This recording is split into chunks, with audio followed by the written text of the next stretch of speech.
Olha nós aqui de novo, mais uma vez, né?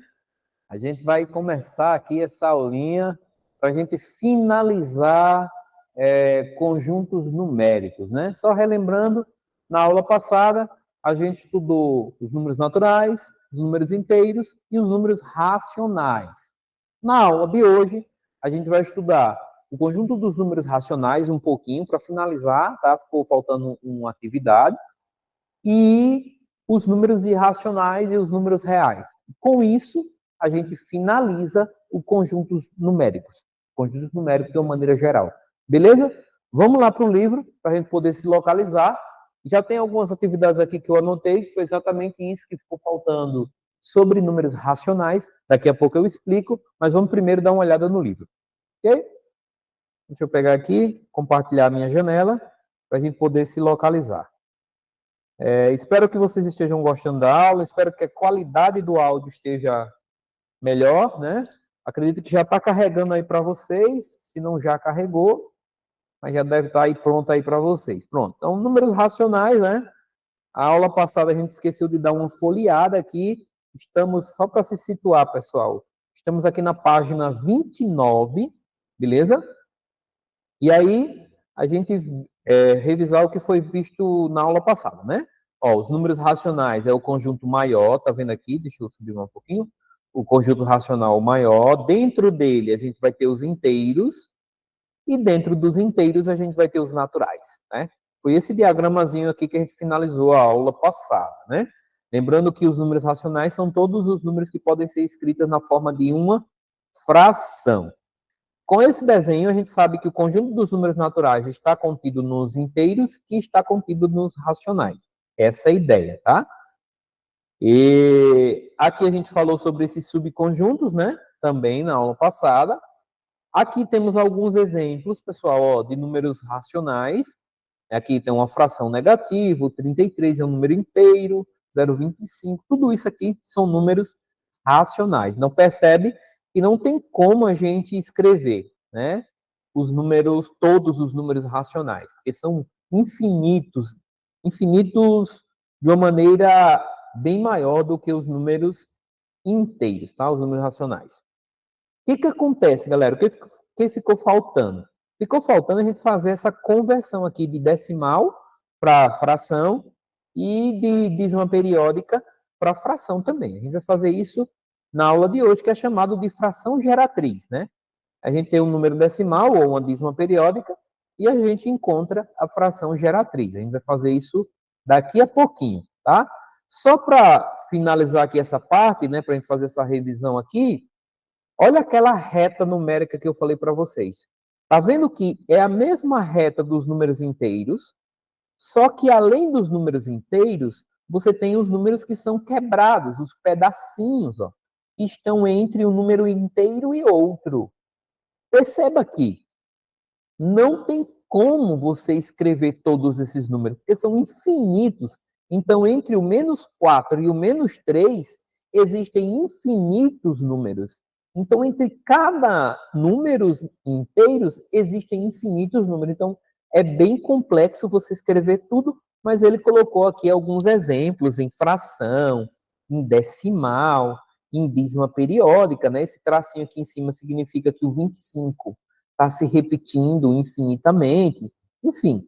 E aí, agora sim, nessa aula, a gente vai responder esses dois exercícios aqui, esse exemplo aqui, tá?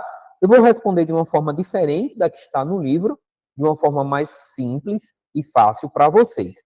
Vamos para o quadro, né? Vamos para o quadro, mas antes disso, aproveitando que a gente está por aqui, vamos marcar os exercícios que na aula passada a gente não marcou, né? Então, os exercícios que vocês podem fazer, né?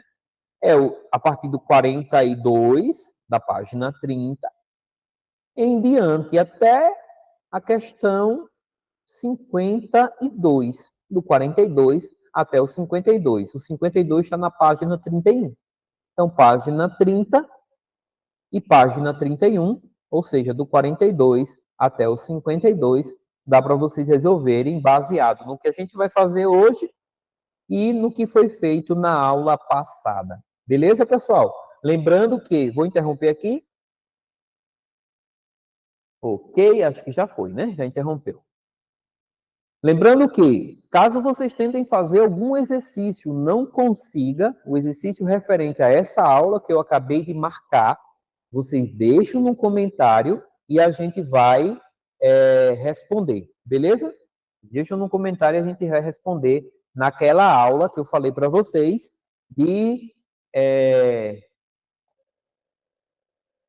na aula de correção de exercício, né? A gente vai fazer uma aula só de exercício, mas deixa no comentário do vídeo. Desculpa aí a interrupção. Mas vamos lá. Então, galera, aqui, agora eu já coloquei aqui alguns exemplos para a gente transformar de um número decimal para uma fração, né? A gente vai fazer a fração geratriz, tá? Então, a aula de hoje é a conclusão dos conjuntos numéricos, beleza? E aí, a gente vai fazer o seguinte, por exemplo, quando for um decimal, então o primeiro caso é quando for um decimal exato. O que a gente vai fazer para transformar? É simples, pessoal. É só você fazer o seguinte, você vai contar a quantidade de casas decimais. Então, por exemplo, aqui tem uma casa decimal. Se tem uma casa decimal, ó, aqui é 3,5. Se tem uma casa decimal, você vai colocar no denominador 10. Caso, pessoal, sejam duas casas decimais, como esse exemplo aqui, que é 1,25, são duas casas decimais, você vai colocar 100. E se forem três casas decimais, você vai colocar 1000. Beleza? Então, dependendo da quantidade de casas decimais, você vai colocar no denominador 10, 100, 1000, 10.000 e assim sucessivamente. A quantidade de casas decimais, e isso para um decimal exato, tá? O decimal exato é aquele decimal que tem fim, né? Acabou ali, beleza? E aí você coloca a quantidade de casas decimais que tem. E na parte de cima, o que é que a gente vai colocar? Na parte de cima, a gente vai colocar o número sem a vírgula. Então, no caso, 3,5, 35. Aqui, pessoal, já tem a fração, que se você pegar a calculadora, se você fizer um teste aí, você pega 35 e divide por 10. Você vai ver que vai dar 3,5. Então, essa fração é uma fração geratriz. Ela é a única? Não, você pode simplificar. Como a aula e o objetivo é só falar da fração geratriz, eu não vou fazer essa simplificação. Mas lembrando que você pode fazer a simplificação na fração e você vai chegar na fração irredutível. Beleza? Vamos focar só em transformar e encontrar as frações. Então, aqui, 35 sobre 10 é a fração que gera 3,5. Da mesma maneira aqui, pessoal, ó, você tem 1,25. Então, vai ficar 125. Aí essa fração, 125 por 100, gera 1,25. É claro, vou repetir, você pode simplificar, né? E aí, você encontraria uma fração um pouquinho menor. Da mesma maneira, nesse último caso aqui, ó, 1.725. Aí você vai colocar o número, né? Aqui tem 1,725. Aí você vai colocar o número 1.725. Você coloca o número sem a vírgula, beleza? Se por um acaso no começo aqui for zero, aí você não precisa colocar o zero na frente, né? E aí o zero na frente do número não tem nenhum efeito, né? Se ele não tiver vírgula. Se ele tiver vírgula, ele tem efeito. Mas sem vírgula, não. Beleza, galera? Então, a transformação de um decimal exato para uma fração é bem simples. É só contar a casa decimal, né? E aí colocar 10, 100, 1000, a depender da quantidade de casas decimais que você tem. Agora vamos para a dízima periódica. Como é que a gente faz quando temos uma dízima periódica? Como é que a gente faz para transformar e encontrar a fração geratriz? É o seguinte, pessoal, você vai fazer o seguinte. Primeiro vamos para as dízimas periódicas simples, né? Dízimas periódicas simples é quando você tem, depois da vírgula, apenas períodos, ou seja, apenas valores que se repetem. Então, aqui eu tenho 0,3333, aqui eu tenho o período aqui, no caso, eu poderia escrever assim, 0,3 e colocar uma barrinha em cima, indicando que quem está se repetindo é o 3. Aqui, 0,84884, então quem está se repetindo é o 84, é o período, beleza? Aqui da mesma maneira, né? Esse aqui é o exercício do livro, e esse daqui parece que foi o exercício do livro também. 5,215, 215, então o período é 215, tá? Como é que eu faço, pessoal, nesses casos, para encontrar a fração geratriz? A ideia é a seguinte: você vai contar a quantidade de algarismos que tem no período. Então, por exemplo, aqui eu tenho um algarismo apenas. É apenas um algarismo que se repete. Então, eu vou colocar no denominador 9. Tá? Isso eu estou falando de período simples, tá? Perceba que aqui não tem nenhum composto, ou seja, não tem nenhum número depois da vírgula que não se repita, né? Todos eles se repetem, tá? Ou seja, na parte decimal você só tem período, você não tem nenhum número anteperíodo, como a gente chama, tá? Aí o que acontece, pessoal? Na parte de baixo você vai contar a quantidade de números que se repetem. Então, no caso aqui se repete apenas o 3. Então, você coloca 9. Aqui se repete o 8 e o 4. 84, 84. Aí você vai colocar 2, 9. Colocar 99. Tá? E aí, sucessivamente, se repete 3, no caso aqui é 215, 215, aí você vai colocar 3, 9. Embaixo. 9, 9, 9. Então, aqui, percebe que aqui é a quantidade de zeros. Então, se eu tenho um número, um zero. Dois números, dois zeros. Três números, três zeros. Aqui é a quantidade de 9. Se eu tenho um número, se repetindo, 9. Se eu tenho dois, dois 9. Se eu tenho três, três 9. E assim sucessivamente. Beleza? Ok. Agora, o que a gente vai fazer? E na parte de cima, professor, o que é que eu faço? Na parte de cima, você escreve o período. Então, por exemplo, aqui, o período é 3. Então, repete o 3. Aqui, o período é 84. Então, repete o 84. Aqui, o número, né, sem a vírgula, no caso, né, até o período. Aqui, o número 5.215. Então, você vai voltar 5.215, tá? Você escreve o número, né, sem a vírgula, tá? Lembrando que você não vai precisar repetir. O 3 repete, você não precisa repetir. O 84 repete, você não precisa repetir. Tá? 215 repete, porque ele vem várias vezes, também não precisa repetir. É só escrever o número sem a vírgula. Beleza, pessoal? Então, essa é uma dízima periódica simples. É claro, vou repetir. Aqui você poderia simplificar, né, quando fosse possível, e aí você encontrar uma fraçãozinha melhor. Mas o que é importante é que se você pegar esse número e dividir por esse, você vai ver que o resultado vai dar a dízima periódica, tá bom? Então, eu já encontrei uma fração geratriz daquela dízima periódica. Esse que é importante. Você pode fazer o teste fazendo a divisão aí, usando a calculadora, vai facilitar e você vai conseguir compreender muito bem. Agora, para a gente encerrar essa parte, vamos ver aqui a questão da dízima periódica composta, né? Então, ela tem uma parte periódica e outra que é não periódica.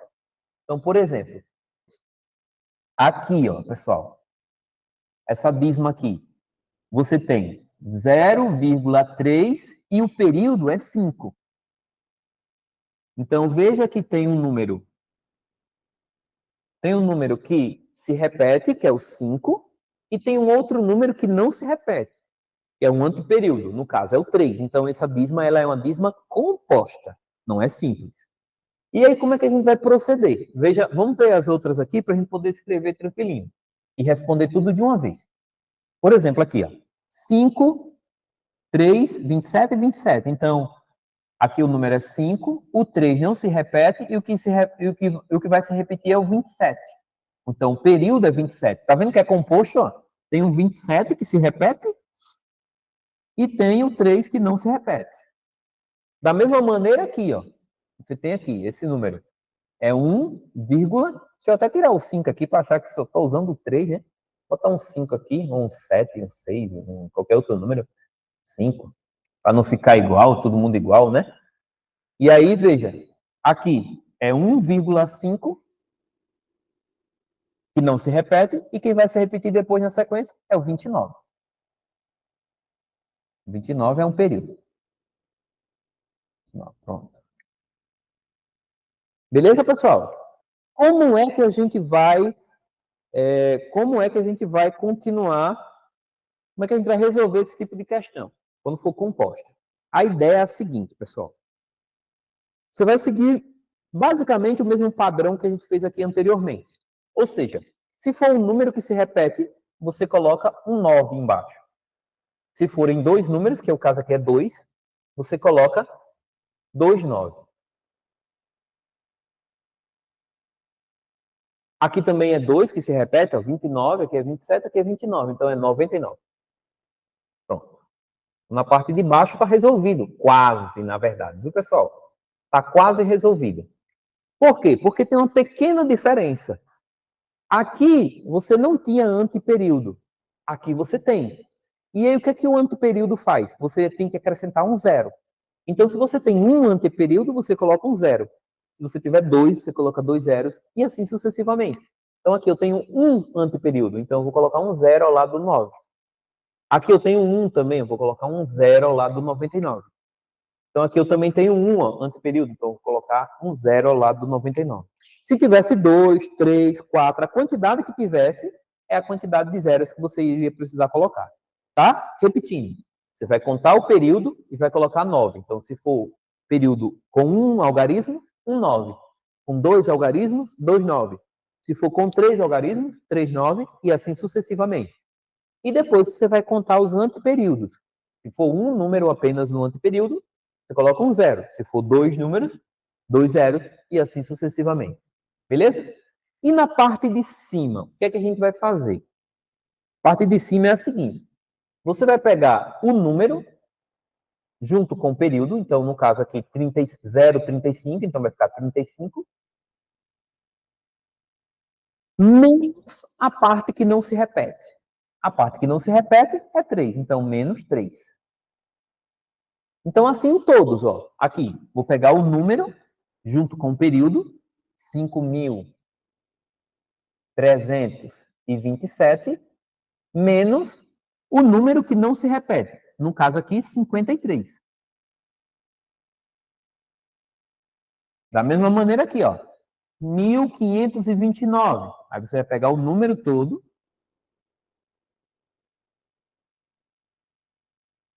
Beleza? Menos o número que não se repete. No caso aqui é 15. É só fazer a conta, você já vai ter a fração geratriz. Fácil assim. Então aqui, por exemplo, aqui é 32 por 90. Tá?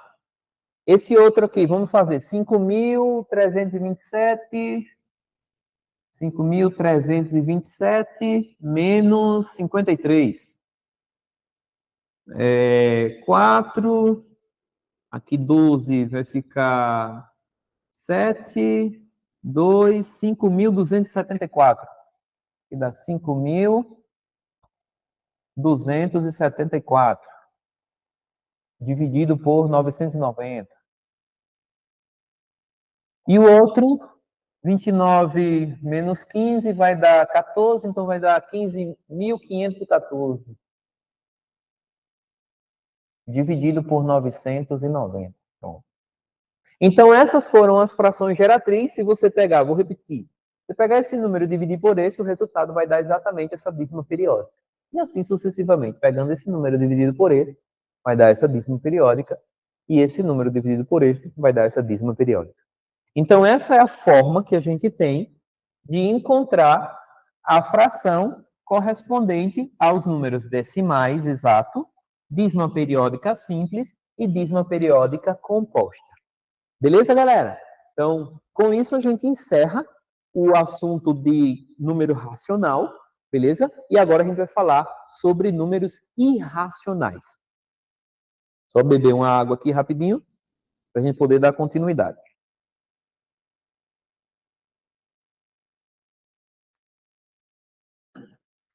Então, os números irracionais, pessoal. Qual é a ideia? Existe uma situação, algumas situações, na verdade, em que você tem um comprimento e esse comprimento ele não é representado por um número racional. Por exemplo, quando você tem um quadrado, São números. Vamos falar agora de números irracionais. Irracionais.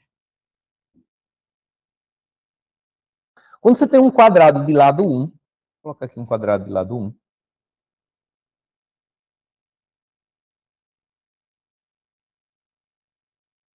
Fazer aqui um quadrado de lado 1. Esse quadrado aqui, o lado dele é tudo 1, 1, 1, 1, uma unidade, tá certo?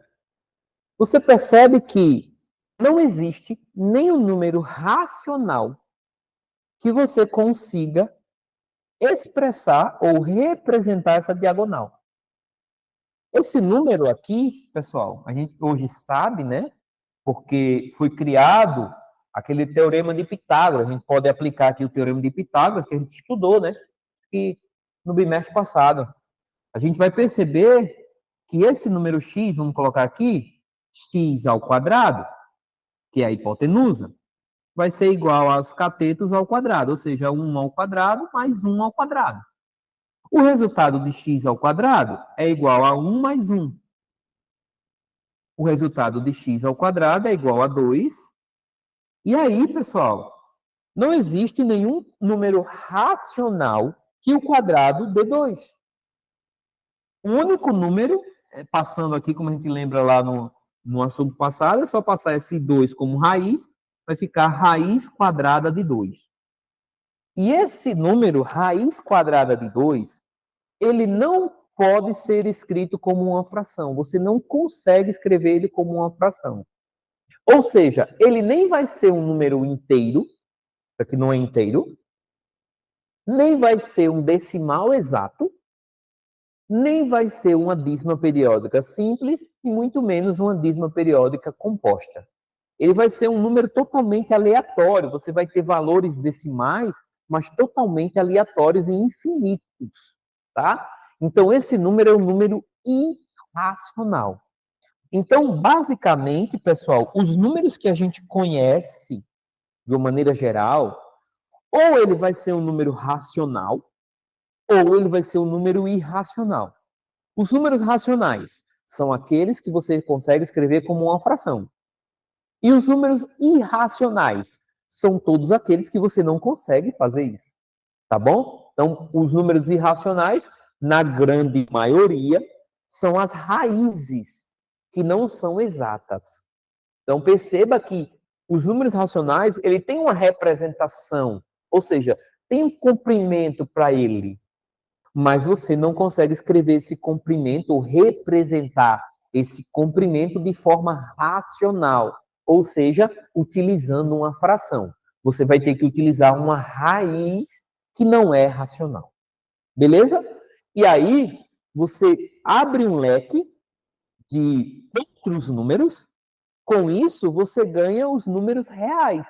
O que são os números reais?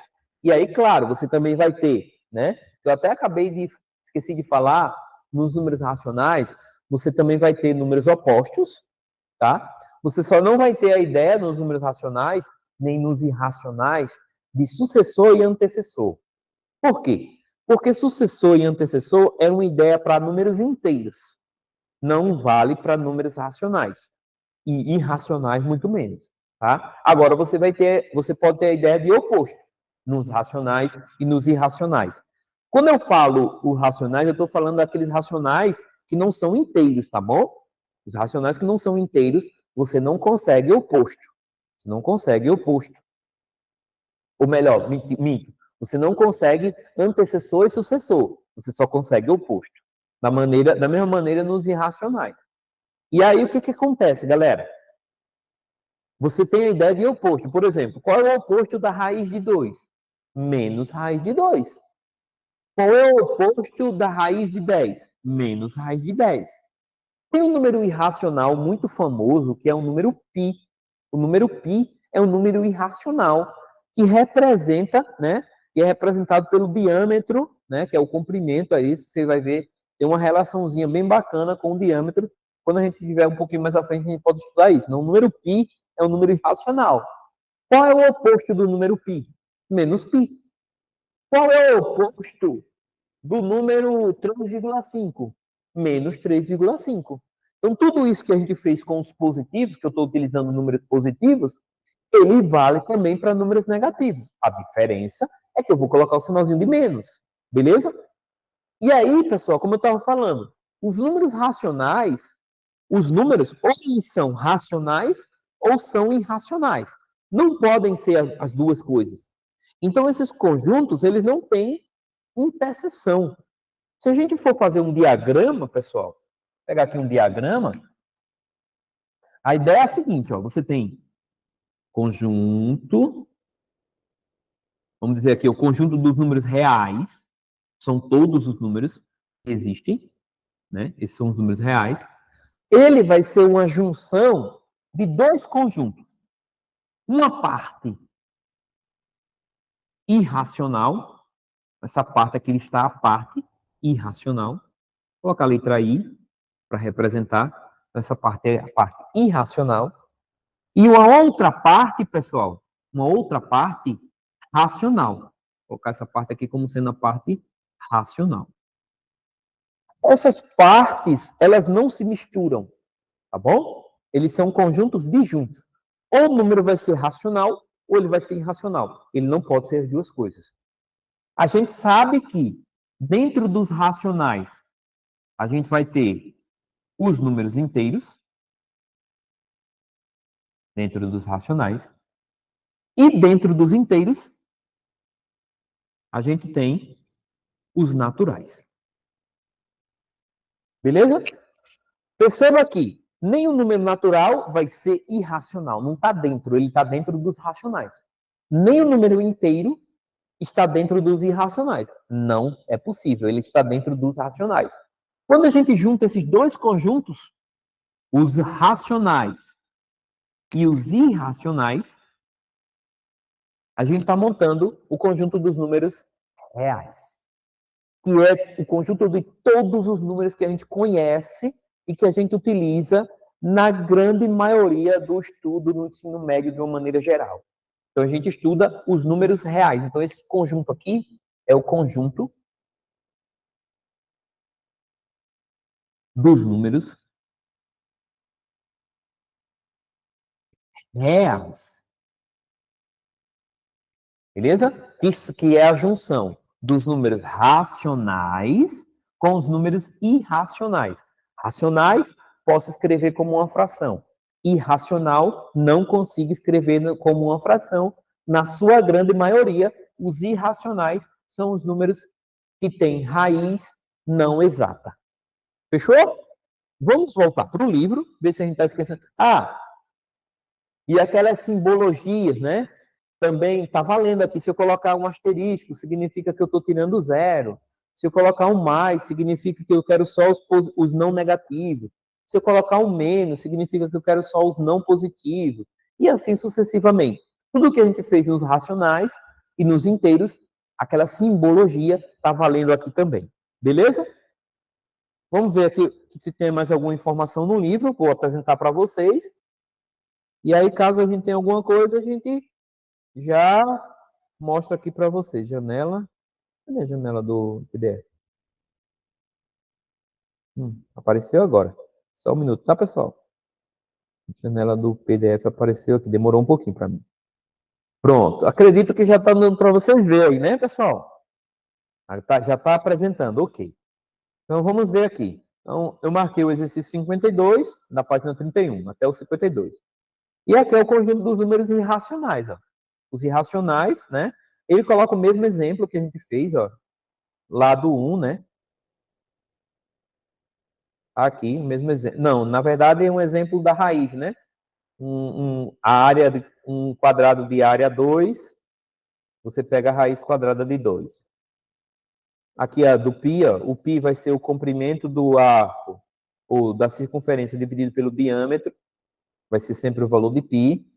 E aqui a gente tem, né, da mesma maneira que a gente fez no conjunto dos números racionais, a gente também consegue fazer com o conjunto dos números irracionais. Distribuir ele naquela reta numérica dos inteiros que a gente tinha, né? Só que eles estão entre um número inteiro e outro. Ele não vai ser um número inteiro necessariamente, né? Ele vai ser um número irracional, vai estar aqui, ó, no meio, no limbo. Beleza? Com isso, com essa junção, a gente forma o conjunto dos números reais, que é exatamente a união, né? O conjunto dos números reais é a união do conjunto dos números racionais com o conjunto dos números irracionais. Esse diagramazinho aqui que a gente fez lá no quadro, agora há pouco. Aquela simbologia que eu falei para vocês, ó. O asterisco significa os reais menos o zero. O positivo significa reais não negativos. Se eu colocar o positivo com estrelinha, significa os reais positivos. Se eu colocar um menos, significa reais não positivos. Se eu colocar um menos com a estrelinha, significa reais negativos. E aí, sucessivamente, a gente consegue formar os números reais, né? Tanto com números racionais inteiros, racionais fracionados e os irracionais. Todos eles completam a nossa reta numérica. E com isso, a gente encerra a aula, né? Encerra o conteúdo de números naturais. Aí vocês podem completar aqui, pessoal, fazendo os exercícios 53 até o exercício 57. Isso. Se não, tem mais aqui, ó. Até o 60. Dá para fazer até o 60. Pronto. Na página 34, né? Começa, na verdade, na página 33. Então, página 33, página 34, página 35 até a questão 60. Tá tranquilo para vocês fazerem. Na próxima aula, a gente fala de intervalos. Beleza? Deixa eu interromper aqui para a gente encerrar. Interromper aqui a apresentação. Fechou? Pronto, pessoal. Então é isso, né? Espero que estejam gostando. Espero que a aula esteja sendo favorável aí para vocês poderem rever. Se tiver dificuldade, pausa o vídeo, volta, escreve tudo em detalhes, pega o livro. Sempre estejam estudando com o livro, tá certo? Do lado. Isso ajuda bastante. E na próxima aula a gente dá continuidade falando sobre intervalo. Então, próxima aula, intervalos. Vou repetir. Se você tentou fazer algum exercício, não conseguiu, coloca nos comentários desse vídeo qual foi o exercício e coloca lá, professor, faz a questão tal, professor, faz a questão tal, porque aí na aula de exercício a gente prepara esse material e já faz para você de uma forma diferenciada, conforme o pedido de vocês. Belezinha, pessoal? Então, muito obrigado por terem assistido o vídeo até aqui. Até a próxima, se Deus quiser. Valeu, pessoal. Até mais. Tchau, tchau.